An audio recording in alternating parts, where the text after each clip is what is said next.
1005. 1005. I caught myself on one of my prior live streams saying 104, I think it was, or 103.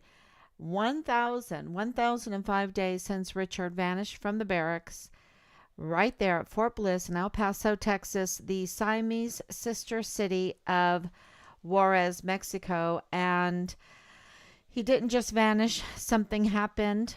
We know that he is a whistleblower. He's a whistleblower not only to Child Protective Services with the child abuse, the child sex videos, but he's also made reports to the CID, we've learned, absolutely to the CID of sexual assault and mishandling of some things, paperwork, things like this.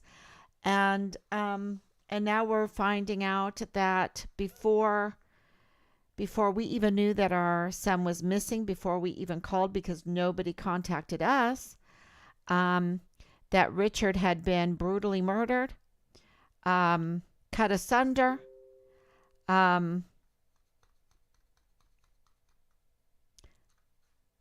put in pieces, and divided and put in different locations because you heard of Vanessa Guillen's case, right? Well, this ain't that. This ain't that.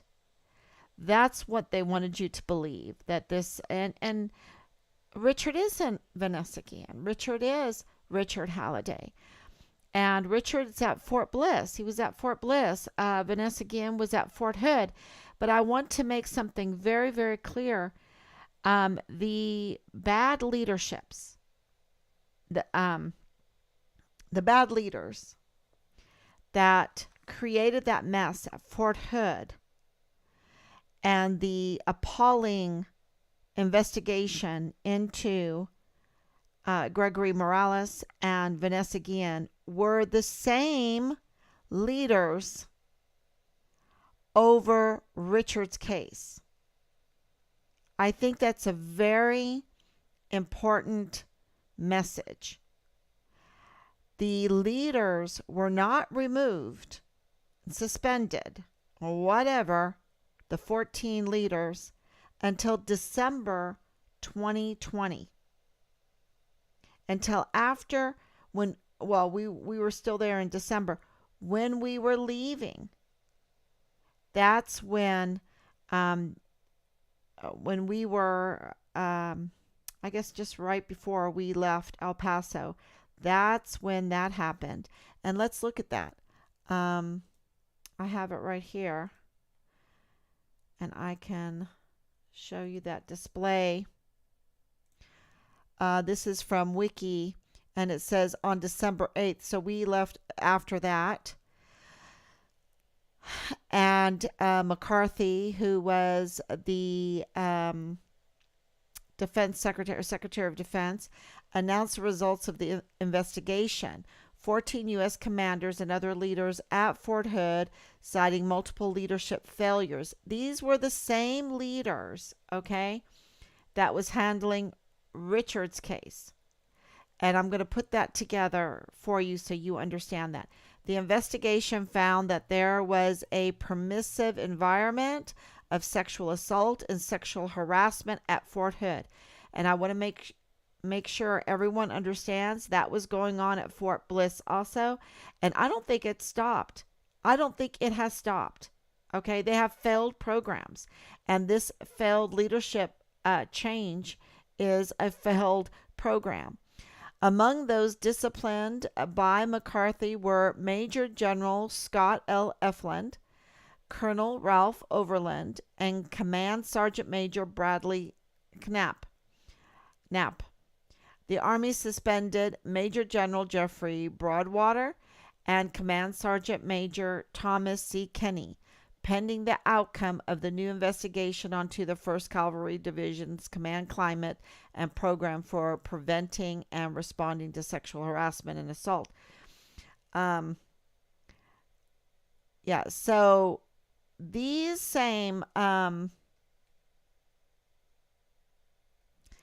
these same leaders that was going on at this time. I think Lieutenant General White, he was deployed at the time, so he was not relieved. But I just want to put it together that these are the same leaders because Fort Hood and Fort Bliss were connected. At that time, they were very connected. And so here is the timeline. July 5th, remains are confirmed to be Vanessa Guillen's. Okay? So the U.S. Secretary of the Army announced that he would order full independent review on 5 days later. Then, right here, Vanessa Guillen's family meets with President Trump. So, in between when Aguilar is indicted on 11 counts of relating to the death of Vanessa Guillen, and here, this right in here is when Richard went missing. Okay, so this is when it took them 5 days to just say, okay, now we're going to have a full independent review on this case. That happened July 10th. Richard went missing July 23rd. So it was chaotic.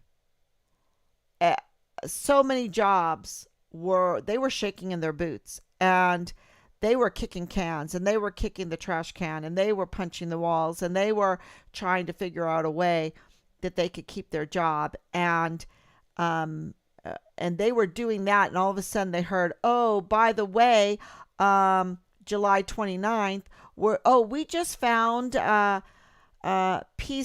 partial remains of Richard Halliday.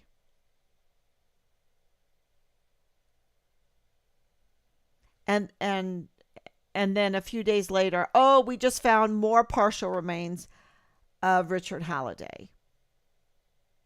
And then between July 30th and December 8th, on October, the dates are between October 7th and October 19th. We just found partial remains of Richard Halliday in Mexico, in Juarez. By the way, he's in uniform.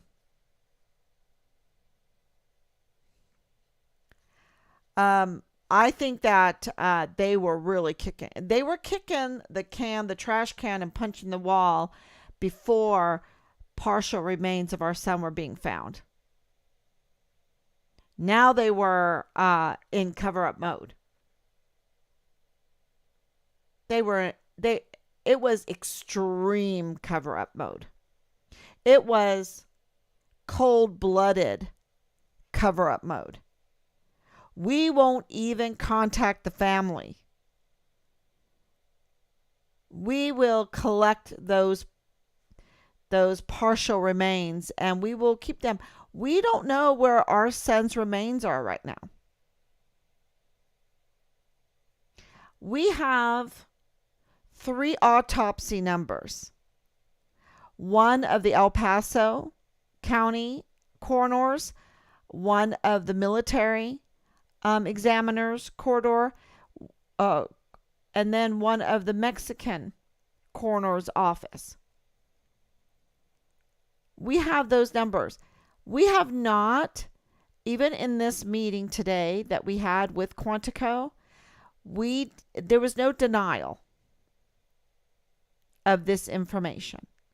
No denial that Richard is still missing. His designation is no longer the first CONUS Deaths One Missing Soldier. It is the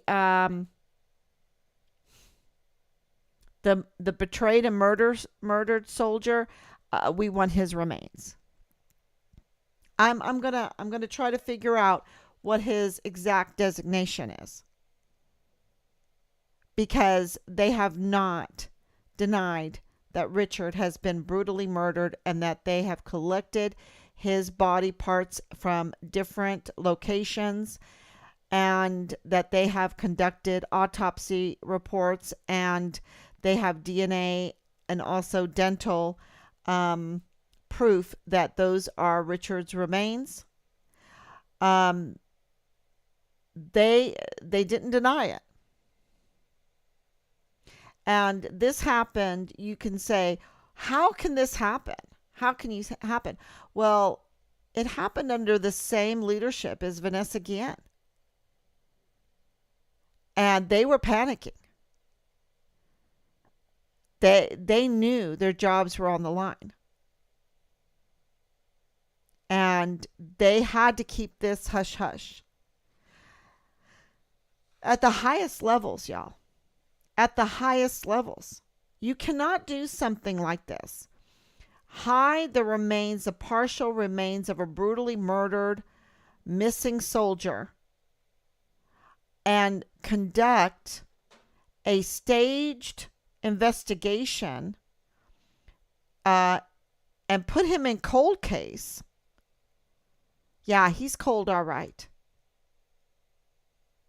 And put him in cold case and try to mislead the family into thinking that they just don't have answers. They just don't have answers. And our meeting today went exceptionally well as it could go with CID Quantico. And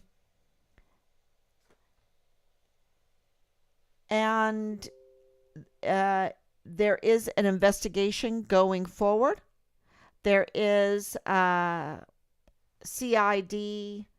I know her first name is Jessica Velkry. I think her last name is Velkry. I probably got that wrong.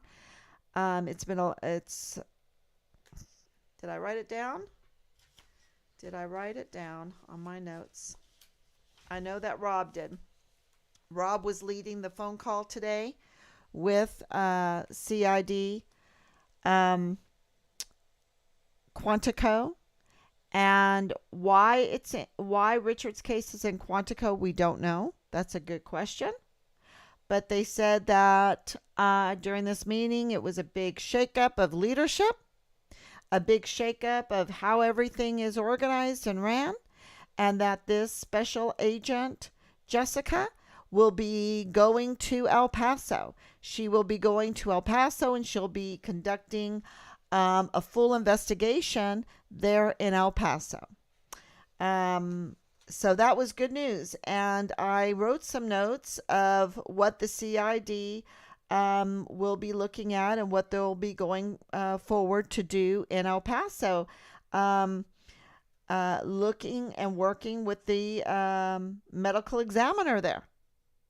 We have the medical examiner's name. I think that she could definitely tell us if these leaks that we have are true or not. And nobody is denying them. And I've been out here, it's going on 2 weeks, talking about these leaks that we have been getting of autopsy reports on our son with autopsy numbers and locations being Red Rio Range. Two sets of partial remains were found there. Also in an undisclosed area. From my part, I believe that is when Lieutenant General Sean Bernabe was searching for Richard's remains at the Kamal Jabbar training area on Fort Bliss.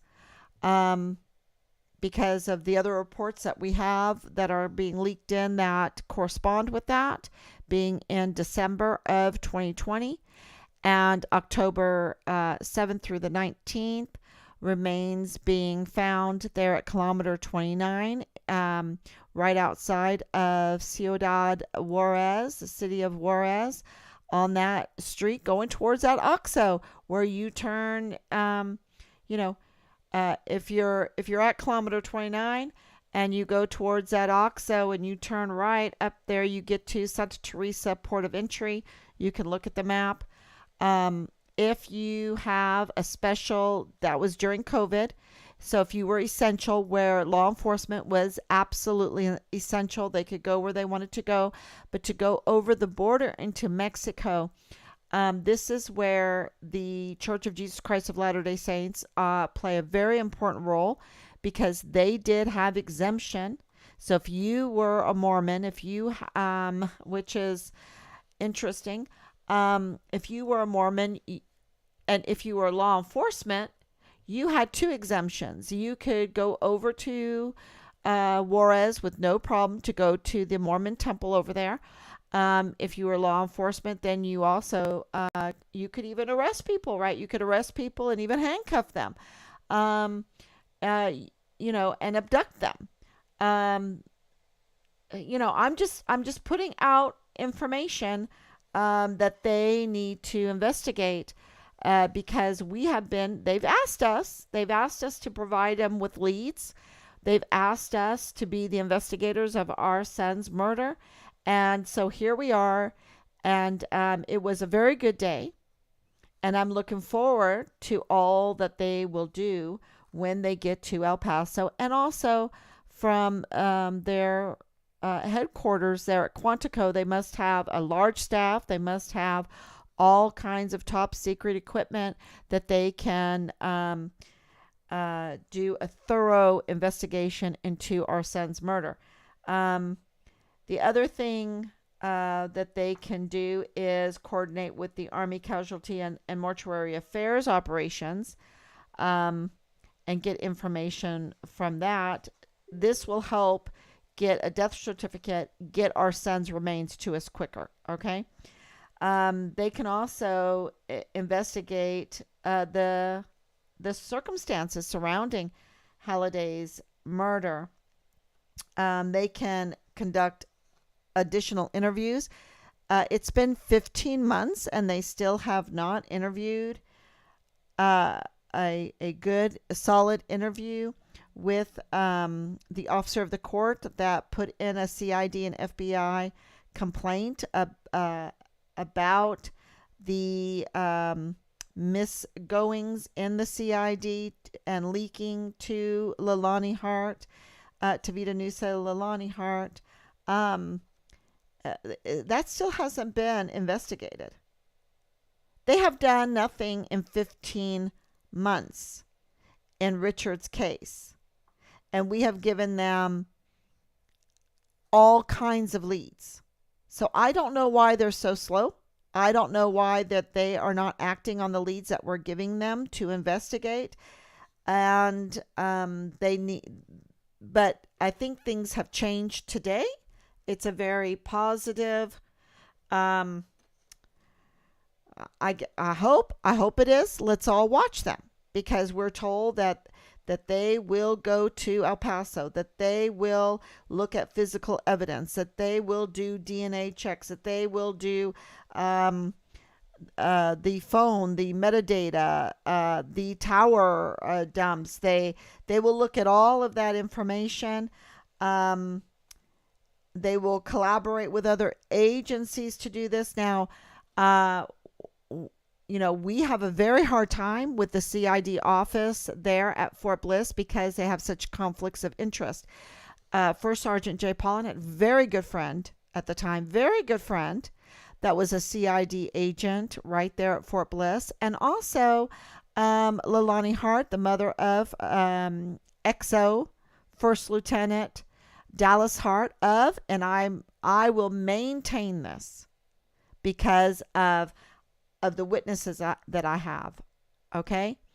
Witnesses, not just one, witnesses that Dallas Hart was in Delta Battery 143. Okay? So I had to go over the witness statements to make sure so I could say this. We have witnesses on record that say Dallas Hart was with Delta Battery 143, and it looks like he was the XO. Okay, there's a little bit of shimmy there with the platoon leader or the XO. Maybe he was both.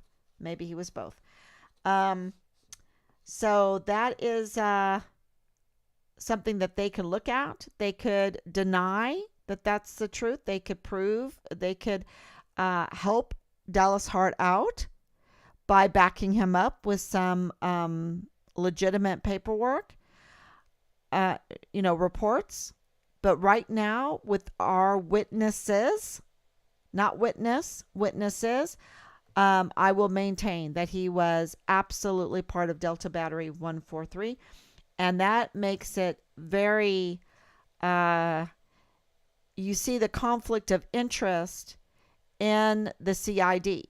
So now he has a relative, because Tavita Nusa was a distant relative, according to James Hart.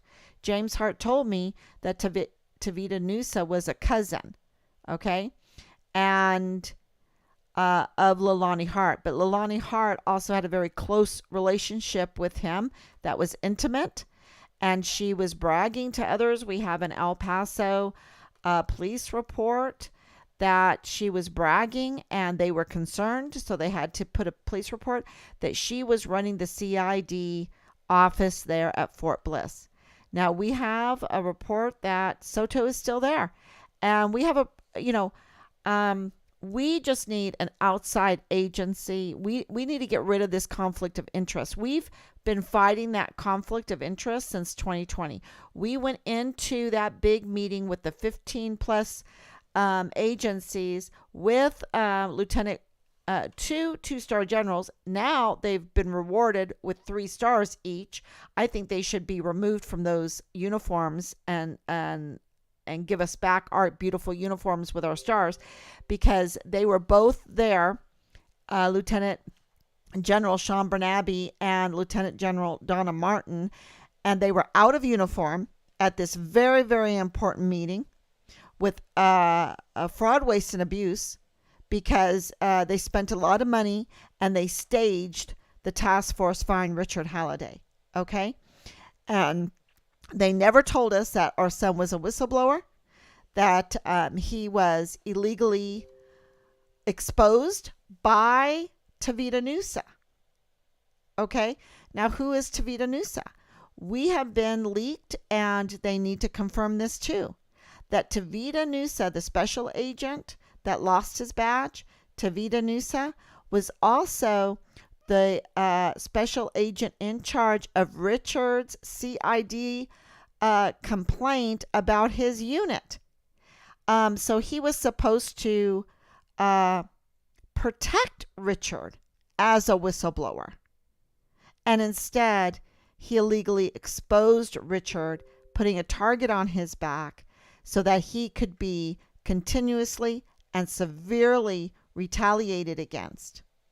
All right? And he was continuously and severely retaliated against.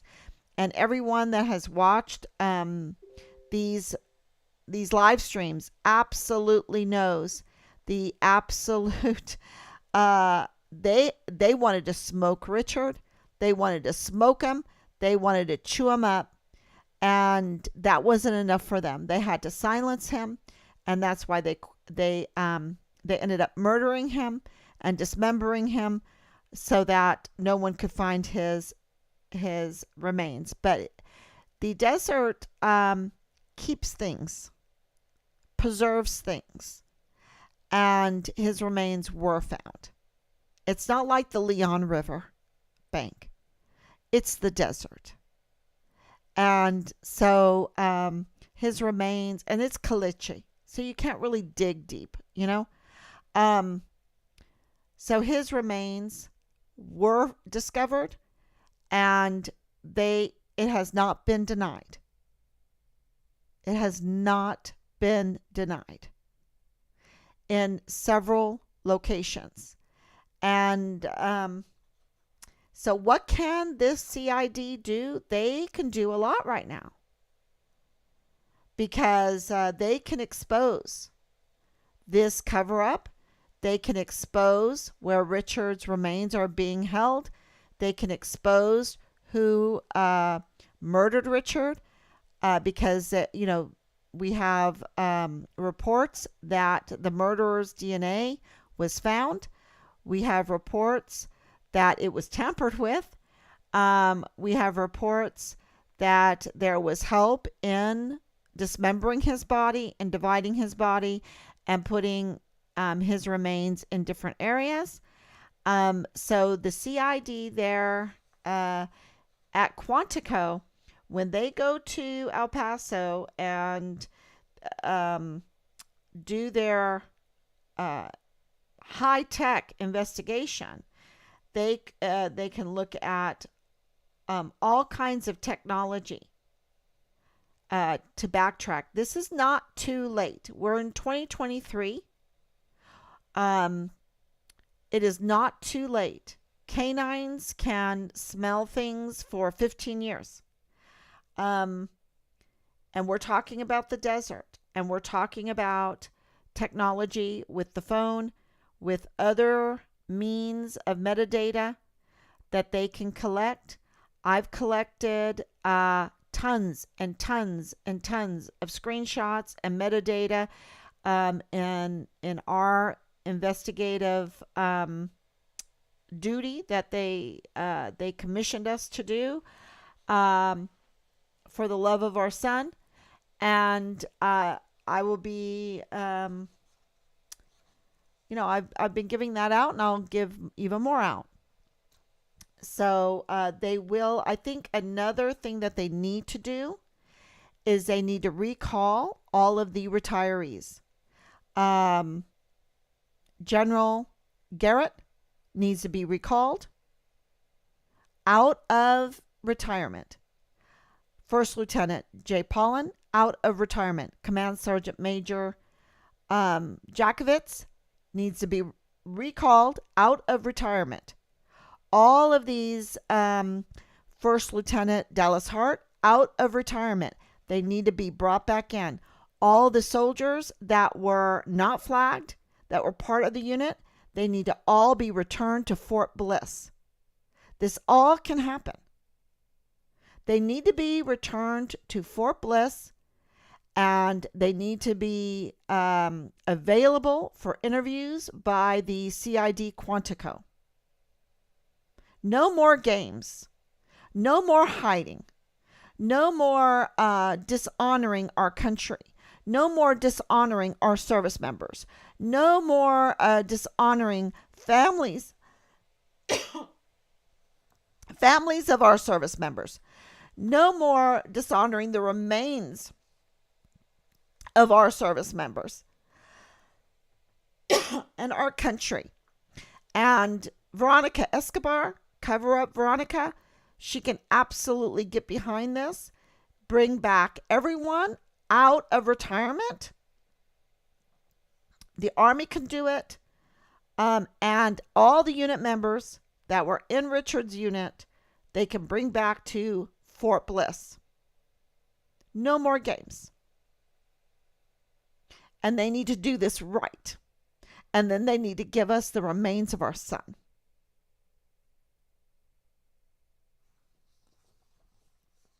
And then they can hold accountable those who are so cold-blooded and demonic to carry out something like this, be it the murder or be it the cover-up.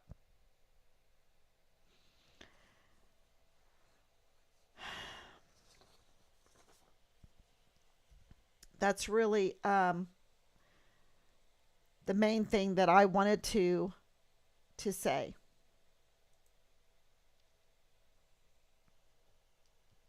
The other thing, I did have one more thing. I should post it up here. That I wanted to mention is, let's see if I can get this just right. Yeah. So here it is. We want to say thank you so much for the 1,000 letters, for the 1,000 days to Inspector General Michael Horowitz, because we really feel like that brought forth this Quantico meeting where we can relaunch the investigation into the murder of our son. And I'm going to tell you, the whole meeting was about the murder of Richard, not about a missing soldier. It was about the murder of Richard. And so they are absolutely aware, and they are absolutely preparing to do a thorough investigation, going to Fort Bliss to get this done. Okay, that was what I got from that meeting.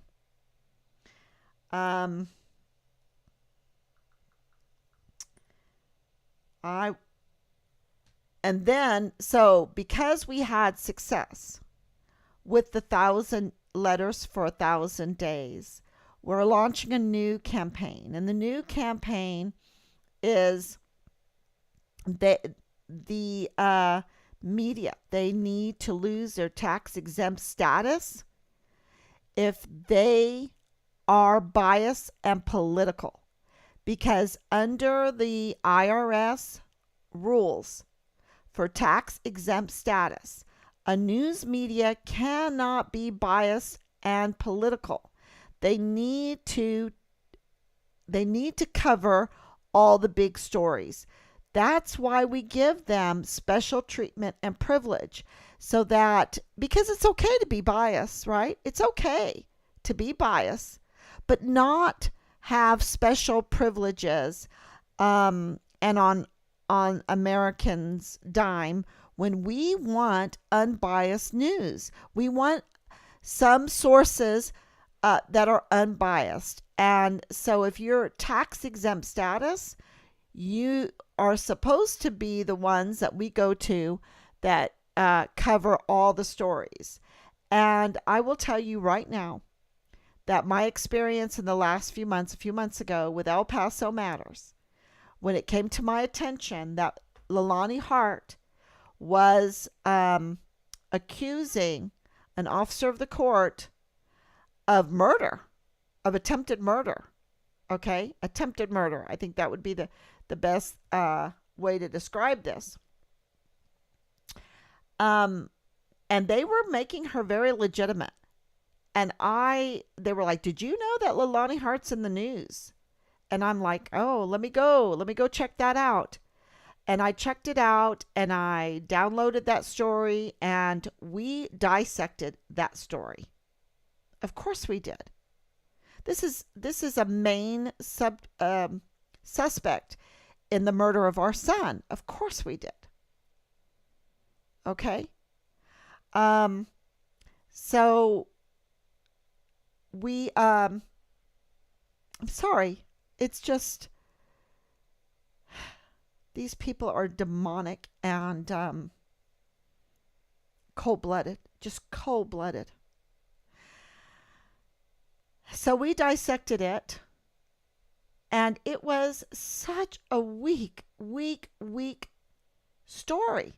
And yet El Paso Matters, who we talked to when we were there in El Paso, has not even covered our son's story.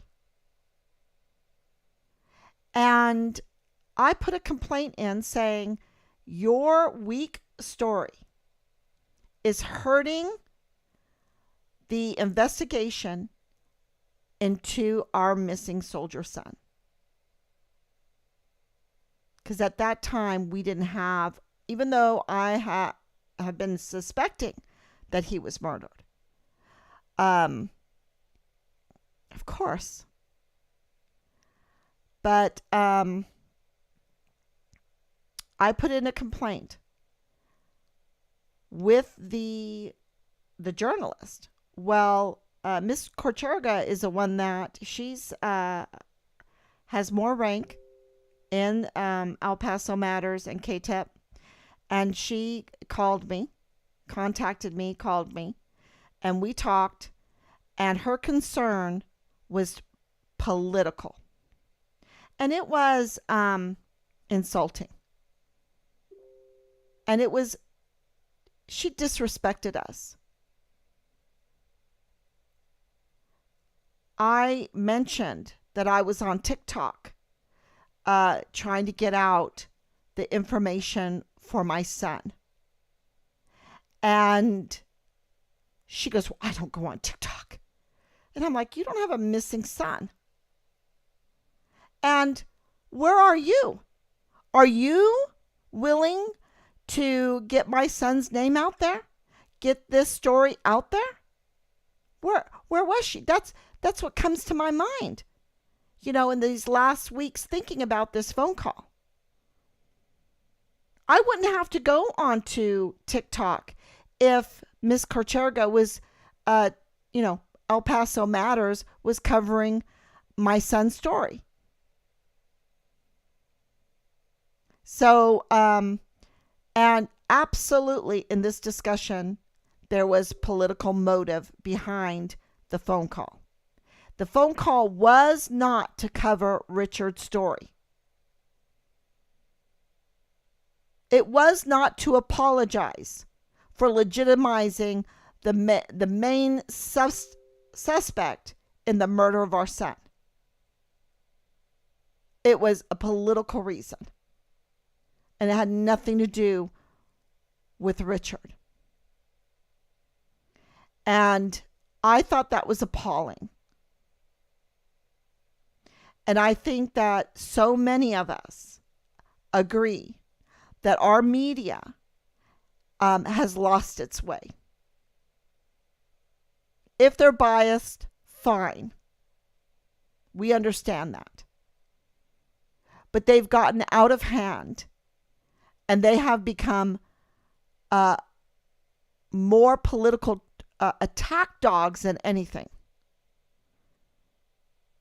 And the reason why I'm launching this campaign is because El Paso Matters is tax exempt.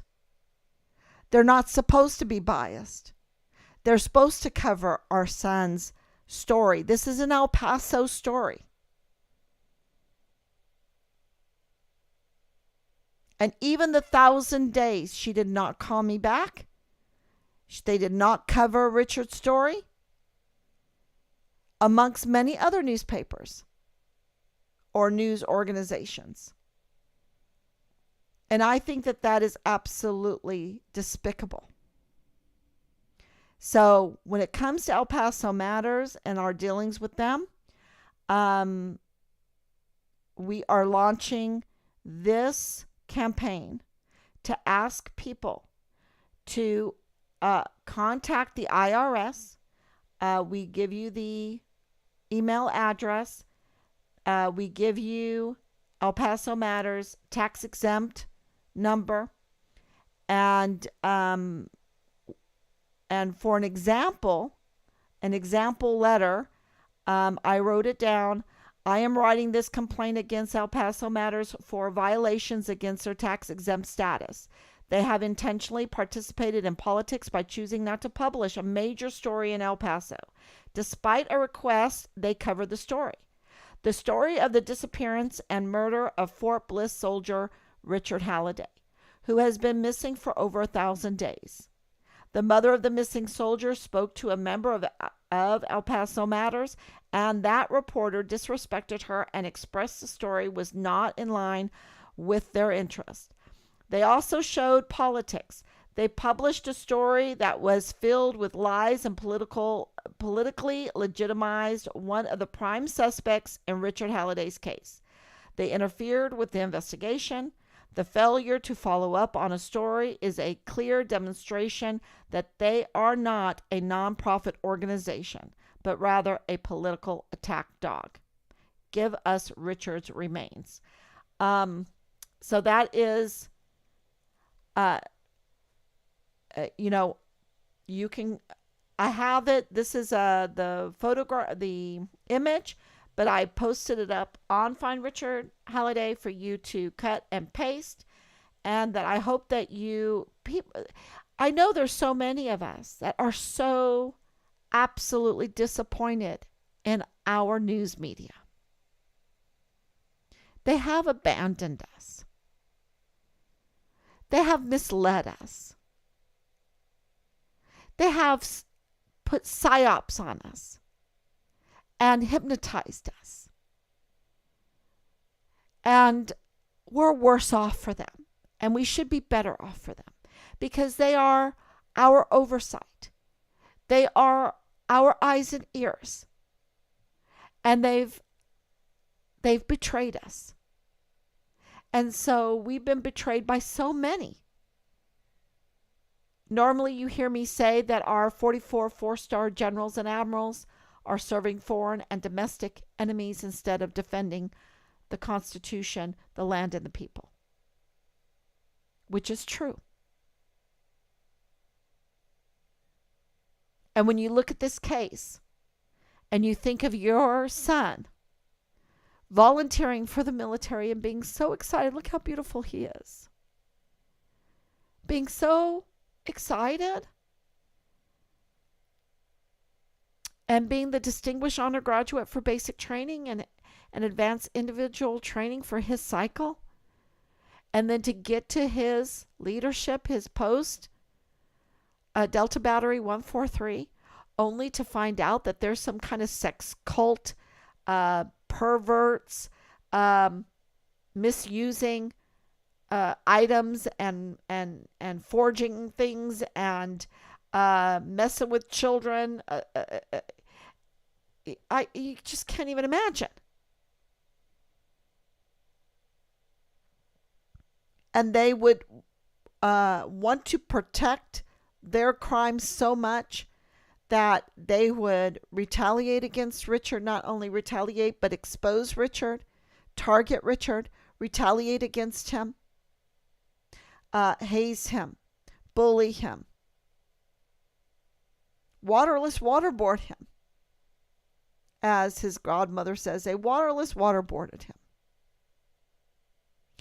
And then for it to escalate to murder, dismember, being cut asunder, I can't even say it. And then to be divided amongst them so that some people would put him here.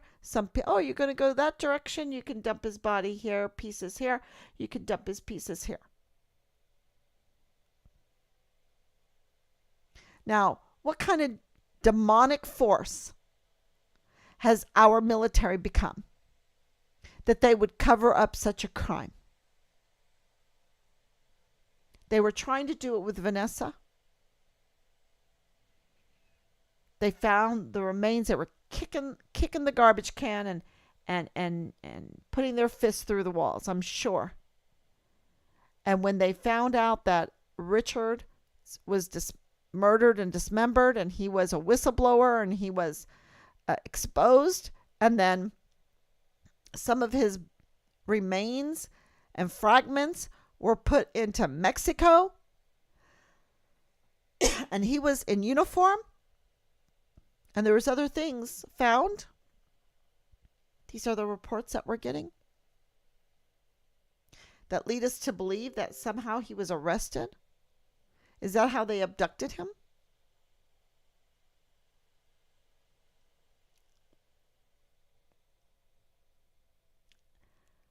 And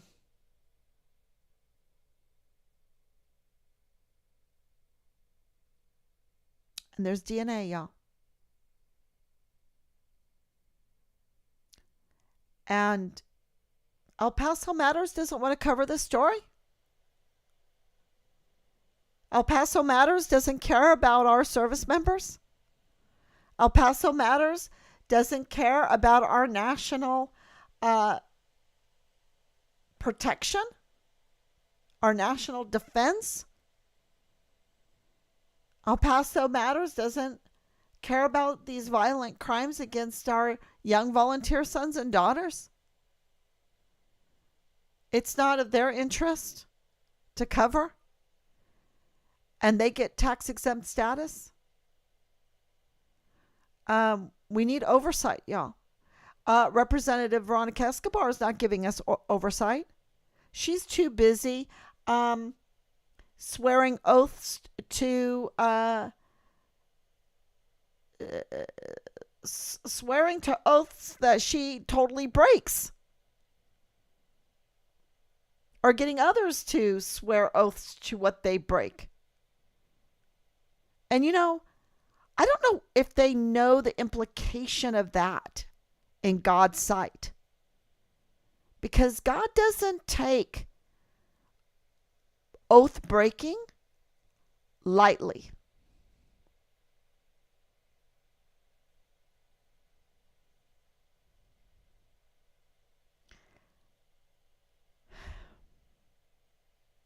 She could be doing so much,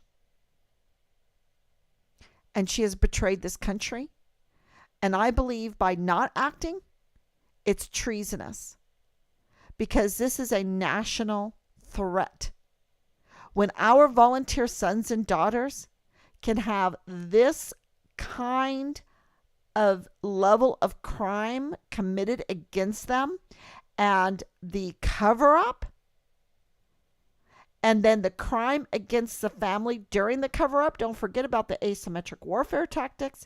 Don't forget about the military operations against us. And so today is a good day for one little bit, not because of Veronica Escobar. She's a cover up master, or I think she's committed treason. And I've said this about our Secretary of the Army. I think now too, absolutely, and I think General McConville, General Garrett, Lieutenant General Sean Bernabe, Lieutenant General Donna Martin, absolutely need to be arrested.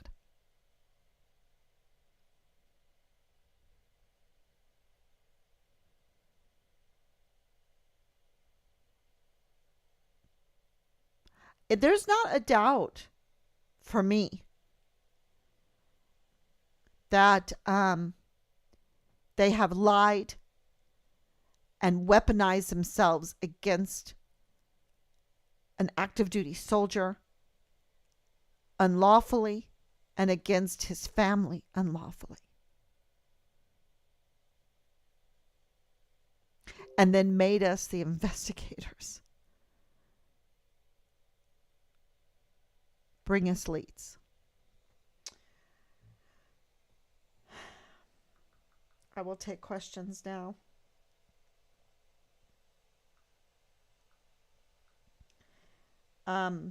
Quantico, it looks like we were told absolutely they're going to go to El Paso. So that's good news.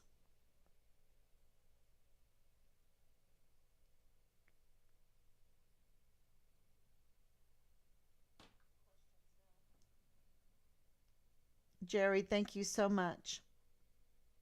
Then she needs to go kiss a rhino. Yeah, shame on the media. Absolutely. El Paso Matters is run by the same editor who was chief editor of El Paso Times. I didn't know that. So I was right from the start that he was forced kidnapped to Mexico. I bet arrest was fake just so the killers could kill him. Um, from the information that we have, I'm thinking that too. I'm thinking that too. I was thinking he was lured out of the barracks by a female. I don't think so now. I don't think so. I think it was attempted, but it didn't work. And that's what I'm thinking, that it was an arrest. Um, it was an abduction. I pray Quantico will give you the answers and bring Richard home. Thank you. Absolutely. And they could do some things. I wrote it down here, what they could do. Of course, they could, what I said earlier, work with the Armed Forces Medical Examiner, the Army Casualty and Mortuary Affairs. They can assist the family in obtaining the death certificate. We have the doctor that supposedly signed the death certificate, his name.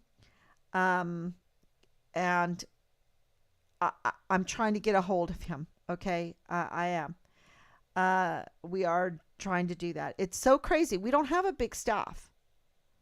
So everything takes us a little bit of time. So thank you so much. CID can, and why don't they do it for us? Why don't they call us and tell us, oh no, these leaks, I don't know where you got them from, but it's not true. They're not denying it, y'all. And it makes it, everything makes sense now.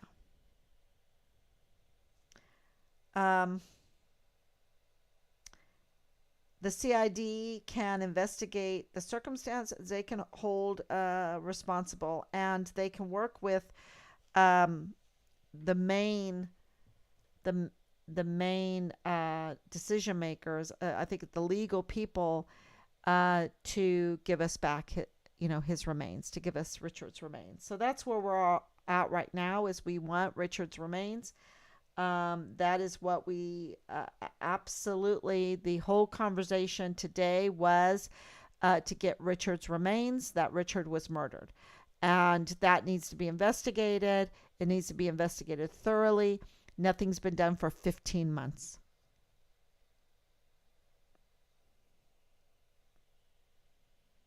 And everybody knows that we have written letters. We have turned in all kinds of stuff, and nothing was done with it. Nothing. So now is a turning point. And so, and there is, they only have a little bit of time. I'll let people know that more about that tomorrow. There is a suspense date on all of that before we act on their negligence and their dereliction of duty. So, yeah, it's to that point with all the information that we have. So, because we want our son's remains coming on every night, it's not something I want to do in the future. Is my whole life come on here and try to get my son's remains. There has to be a suspense date. There has to be coverage.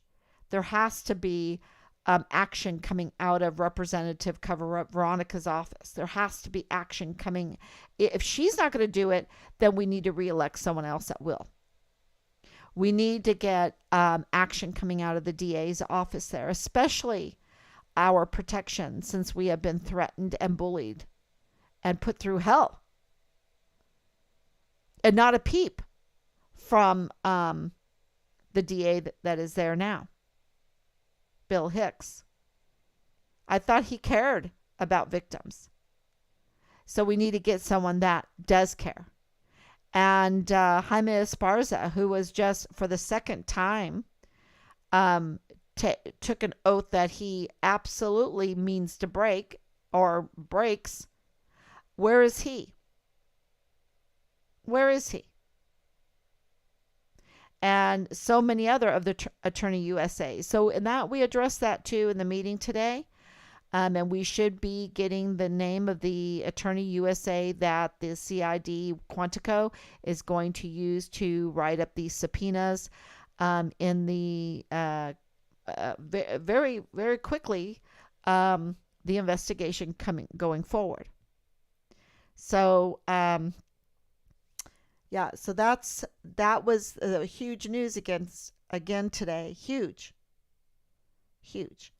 And I want to leave with reminding everyone that the same leadership that was over the absolute evil at Fort Hood in July of 2020 is the same leadership that was over Richard's brutal murder at Fort Bliss in July of 2020. Same month, same year, and these are sister installations, military installations. Same command, same CID command. And I think that's very, very important for people to realize the suffering that that we have gone through because of trying to not have another Vanessa Guillen. And it was contagious. It was contagious to the highest levels where they brought in Sean Bernabe, and he was a 1 star. They made him a 2 star, and then by the time he left, he was a 3 star to cover this up. And I know that this is not good for the brand, but what the cover up is far worse. Far worse. Far worse. And it's like, yeah. You can just be speechless. There's no words to describe the level of crime this is by our institutions. 15 plus agencies were sitting in that meeting knowing that this was staged. And I don't know how many knew that Richard was a exposed whistleblower who was targeted, retaliated against severely, and brutally murdered, cut asunder, divided, and placed in different places, and then found and autopsied. I mean, this is all. He was labeled CONUS Das One Missing, November 25th, 2020. They already had found, according to our leaks, four finds of partial remains of Richard by then. If you can wrap your head around that,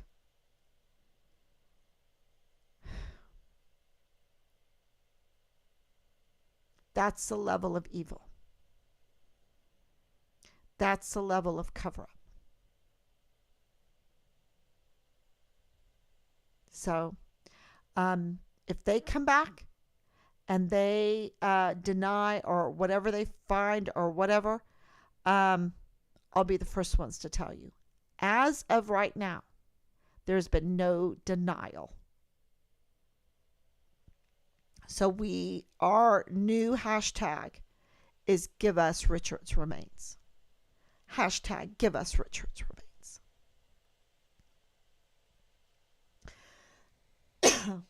Okay, everyone.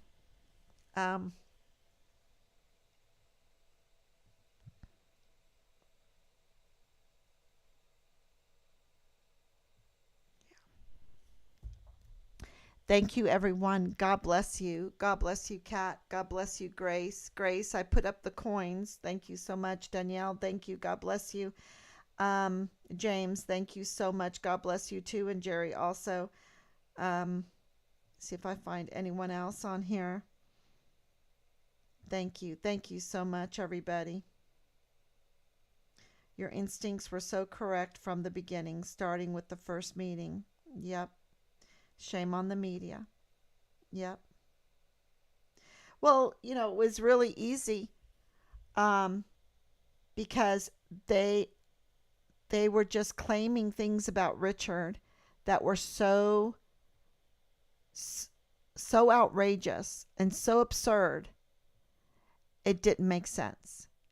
And for the military to not contact family, and then in the midst of Vanessa Guillen and Gregory Morales to take Richard off the rolls after they had failed to contact family and to throw us out was also a sign of cover-up.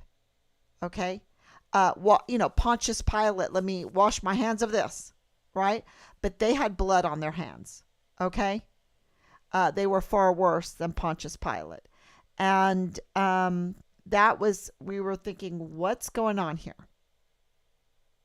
And the smear campaigns on Richard. The way they brought us back on the rolls, the way they put Richard back on the rolls was also weird. And 36 days to not even launch an investigation, not even put Richard's face in the news, it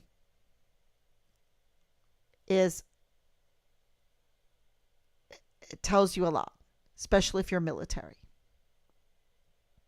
There's not one military organization, not the Air Force, not the Navy, not the Coast Guards, not the Marines, not the Army, that would let 36 days go by with a missing soldier and not put it in the media, not do an investigation. There was no investigation into his whereabouts.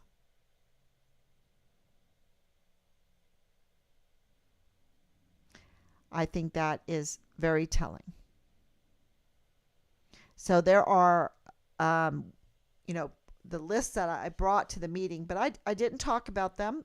The meeting didn't go in that direction. But I had hard facts, a whole list of hard facts. Top of it is they made us investigators, and Dollar General Man turned out to be the father-in-law of Lieutenant Colonel Bugado and the G3 of the 32nd ADCOM, that claim that absolutely with confidence, and we have the video that Richard went missing, was found in Juarez. His remains were found. He's dead. And shh, it was a secret. So even that makes sense now. Even that makes sense. So, so we have a lot of hard facts. There's lots more on there. Irregularities. So many irregularities, like they made us the investigators. You can put the same thing on so many different lists. And then, of course, the misstatements, the misinformation. And that list is so long. So long. So thank you, everybody. And we will absolutely press for everyone that retired during this to be brought back into the Army. And that all of the service members be brought back to Fort Bliss for a proper investigation, because this has been a botched investigation. They never flagged the unit. They deployed the unit out all over the world before this investigation was completed. And that hindered this investigation. So thank you so much. God bless you. And I will be back tomorrow.